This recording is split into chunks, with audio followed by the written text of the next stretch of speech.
მოსკოვის წინააღმდეგ სანქციების ახალი პაკეტის ფარგლებში ევროკავშირი მორიგჯერზე შეეცდება რუსეთის მართლმადიდებელი ეკლესიის პატრიარქ კირილეს წინააღმდეგ შეზღუდვების დაწესებას. მაღალი იერარქიის სასულიერო პირის სანქციებს 2022 წელს გადაურჩა, როცა ვიქტორ ორბანის ხელისუფლების გადაწყვეტილებით უნგრეთმა ბრიუსელის ამ ინიციატივას ვეტო დაადო, არგუმენტით, რომ ეს აღსარებლობის თავისუფლებას ზღუდავს.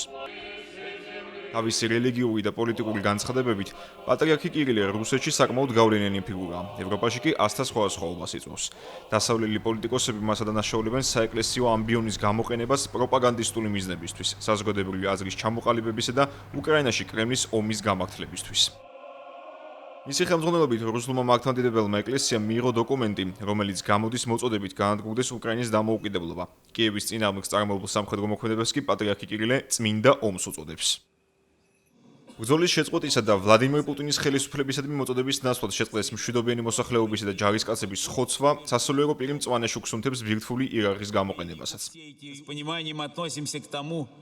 მიუხედავად 4 წლის წინ სანქციებისთვის თავის დაღწევისა, საკითხი კენჭისყრაზე ხელახლა გავა და ბუდაპეშტში შეცვლილი პოლიტიკური ხელმძღვანელობა პეტერ მადიარის მეთაურობით უკვე მზად არის მას მხარი დაუჭეროს. თუმცა, ჯერჯერობით უზრუნველად რჩება ევროპის სხვა ქვეყნების პოზიცია, რომელთა რელიგიურ კონფესიებს კარგი დამოკიდებულება აქვთ მოსკოვის საპატრიარქოსთან. ეს საკითხი კი დასამტკიცებლად აბსოლუტურ უმრავლესობას საჭიროებს ევროკავშირის წევრ ქვეყნებს შორის.